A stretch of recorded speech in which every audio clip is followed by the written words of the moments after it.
Sejam todos bem-vindos. Seguindo o cronograma da casa, hoje nós vamos falar sobre o capítulo 5 do Evangelho. E ele tem como título Bem-aventurados os aflitos. Bem-aventurados os aflitos, se a gente for olhar, né, essa expressão, é muito interessante a gente entender por que os aflitos são bem-aventurados.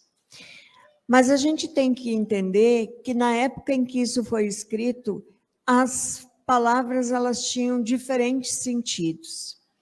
E isso é muito importante para a gente poder muitas vezes entender o que o Evangelho quer nos colocar, tá? Por que que umas pessoas sofrem mais do que os outros, né?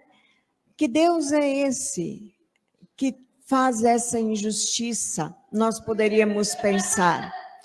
Ou então, que Deus Todo-Poderoso, que é todo poder e bondade, né? Que é toda justiça, está cuidando de cada um de nós. E cada um de nós tem um objetivo aqui nesse plano e uma missão. Então, esse capítulo é o mais longo do Evangelho e eu vou mencionar apenas 5 subtítulos. Porque se eu fosse elencar todos os subtítulos que tem, eu ia passar todo o meu tempo só falando dos subtítulos do capítulo. Mas eu queria trazer para nós o primeiro item, que é causa atuais das aflições. O que isso significa? Isso significa que nós aqui, hoje, nesse plano, encarnados, nós vivemos numa dualidade.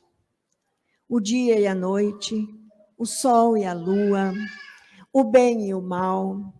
E muitas vezes nós, sem querer, cometemos algumas coisas, ou às vezes até intencionalmente, cometemos algumas gafes, alguns erros, que depois, mais tarde, a gente se dá conta do que a gente fez e gostaria de não ter cometido aquilo que a gente cometeu. Então, tem um ditado que diz assim, aqui se faz, aqui se paga. Vocês todos já devem ter escutado, né? Então, assim, muitas vezes, aquilo que a gente faz nessa existência, Deus nos dá a oportunidade de sanar nessa existência. E essas são as dores, as aflições atuais, aquelas que nós vivemos hoje, que nós cometemos agora e que nós passamos por diversos percalços até a gente conseguir recuperar. Vou dar um exemplo bem rapidinho para vocês. É na família que há a maior dificuldade de relacionamentos. É dentro da família que existem os maiores desafios. Diz isso Raul Teixeira. Porque são espíritos que muitas vezes já viveram muitas vezes juntos e vêm com uma proposta de resgate. Alguns vêm para auxiliar alguns irmãos e outros vêm para fazer o resgate. Então, a gente se dá conta, não me dou com aquele meu irmão, ou com a minha mãe, ou com meu pai, seja lá quem for da minha família. Estou um tempo sem conversar com ele. Passou um tempo, eu me dou conta que aquilo não tem sentido nenhum. Que eu estou aqui, e Chico Xavier nos diz sempre que nós temos que fazer os nossos resgates enquanto nós estivermos caminhando lado a lado com as pessoas. E não deixar para depois, para outra existência ou para o outro plano, porque muitas vezes isso vai ser muito pior o resgate do que enquanto nós estivermos caminhando lado a lado. Se nós tivermos essa consciência e a gente for procurar essa pessoa pela qual nós temos esse desafeto e conseguirmos resgatar, trabalhar essa questão em nós, voltarmos a nos dar, fazer o entendimento de que isso não vai levar a nada, essa é uma aflição da atualidade que nós conseguimos resgatar. Agora, existem outros casos em que as aflições, elas são anteriores a essa existência. De novo, na família, né?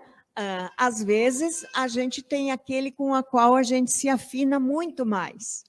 E tem aquele com o qual a gente não tem afinidade. A dona Sueli sempre dizia para nós que uma mãe cria 5 filhos e ela mostrava os dedos. E nenhum deles é igual. Assim como os dedos de uma mão. Então, uns têm mais afinidade com alguns, outros têm mais afinidade com outros, e assim vai indo. E isso está muito relacionado com o que nós fizemos em vidas passadas. Vou contar outro exemplo para vocês, que talvez eu já tenha mencionado isso. Um dia na escola, enquanto no exercício da minha profissão, um colega meu, numa sexta-feira, mais ou menos assim como um dia de hoje, quente, ele trabalhava com alunos de 4ª série. E ele disse assim, meu Deus, o que foi que eu fiz para ter 30 alunos com 9, 10 anos, numa sala apertada, no calor, e tendo que lidar com eles e não podendo extrapolar, ter que manter a minha paciência. Daí eu disse, talvez nessa existência tu não nem tenha feito nada, mas quem sabe em outras existências vocês já estiveram junto, e hoje tu está tendo a oportunidade de fazer esse resgate.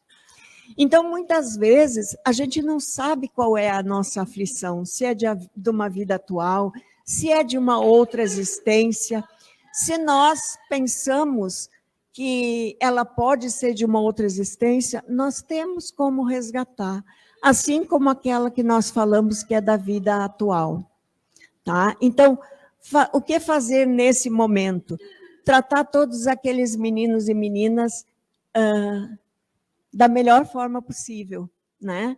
Porque, na verdade, eles estão todos ali para um resgate. Assim como nós todos estamos aqui agora, e não é por acaso nessa terça-feira. O outro subtítulo, ele fala do esquecimento do passado. Se a gente for olhar dos livros que são psicografados, muitas vezes a gente vai ter histórias de pessoas que viveram em outras existências e que, por exemplo, cônjuge, marido e mulher, não se davam bem, o marido matou a esposa, né? Ou a esposa matou o marido. E hoje eles vieram na mesma família com o objetivo de resgatar isso. Vocês já se deram conta, se não houvesse o véu do esquecimento, como seria a vida dessas pessoas juntas nessa família, nessa encarnação? Como será que eles iam viver juntos sabendo que o companheiro tirou a sua vida numa outra encarnação? Então, gente, o esquecimento do passado é uma providência divina para que a gente consiga manter a nossa jornada, o nosso caminho, aquele que nós planejamos antes de vir para essa encarnação. E hoje foi muito engraçado que eu vi uma charge dizendo assim, estou ligando para Deus para saber se fui eu mesmo que programei a minha existência como ela está sendo agora. E gente, às vezes a gente pensa assim, não fui eu que pedi para passar por tudo isso. Mas tem uma diferença. Tem uma diferença entre a gente estar lá no plano físico, sem o peso da matéria, e uma diferença da gente estar aqui vivenciando o que a gente está vivenciando. Com toda certeza, a gente programou a nossa existência como ela está acontecendo. Mas a gente não tinha noção de que, estando aqui, ela seria tão difícil. Colocar esse processo todo no papel é mais fácil do que vivenciar.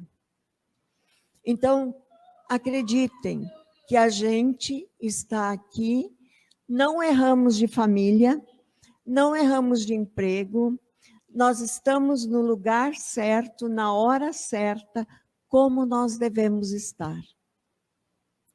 Nada é por acaso. Um outro item, um outro subtítulo é o motivo da resignação. E daí o que a gente entende por resignação? Será que eu vou entender por resignação me conformar com tudo que eu estou vivendo? Daí eu vou dizer para vocês, será que aquela pessoa que está se afogando, ela vai dizer, tá, isso está na minha programação, eu vou me afogar e deu? Não, gente. Ele vai lutar para sobreviver, ele vai lutar para viver. Resignar não é ficar sentado esperando as coisas acontecer como a gente imagina que a gente programou. Se resignar é lutar para a gente poder fazer diferente aquilo que a gente está fazendo. Nem sempre a gente pode voltar atrás e fazer um novo começo, mas sempre a gente pode chegar lá no final e fazer diferente. Então, isso é a resignação. Buscar mudar. Se esse caminho que eu estou tomando agora não está sendo legal para mim, bom, então eu vou buscar uma outra alternativa.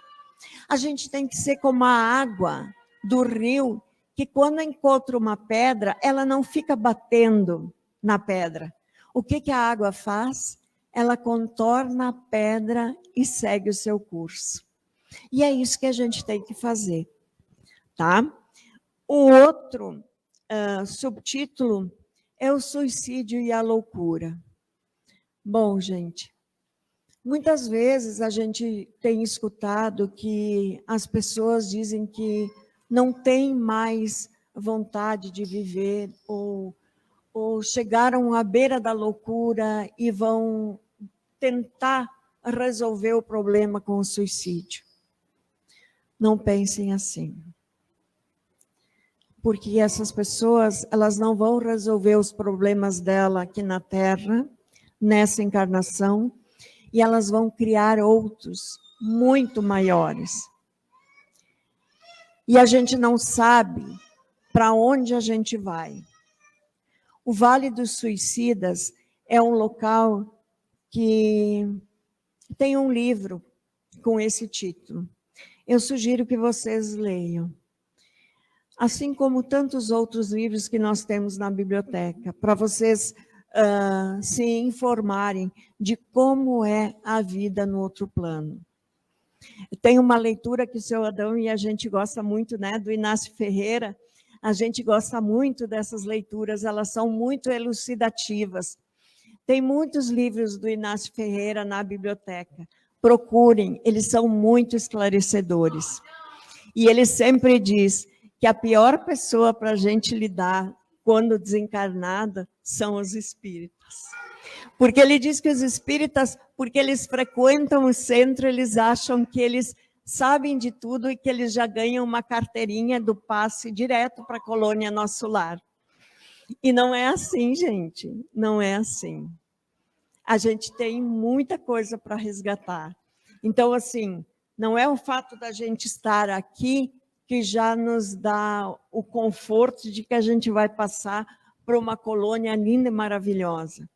É claro que muitos vão ter esse mérito. Muitos vão ter uma passagem curta pelo umbral, sinto muito em dizer, mas a maioria de nós, todos nós, vamos passar por lá. E aí a gente tem que estar preparado, né, para saber o que a gente vai enfrentar. E o que é que a gente tem que fazer quando chegar do outro lado. Então, mantenham-se sempre em oração. Busquem sempre o consolo na fé de vocês. Que a gente consiga fortalecer ela a cada dia mais. Que a nossa fé possa nos mover, que ela possa nos levar aonde a gente tem vontade de estar. Para que a gente possa chegar um dia lá no Pai e dizer: Pai, eu venci, meu Pai. Eu não fui vencido pelas provas da vida porque eu confiei no vosso imenso amor. E é isso que a gente que eu espero que todos nós possamos dizer quando nós chegarmos diante do Pai. Que Deus nos abençoe e que assim seja.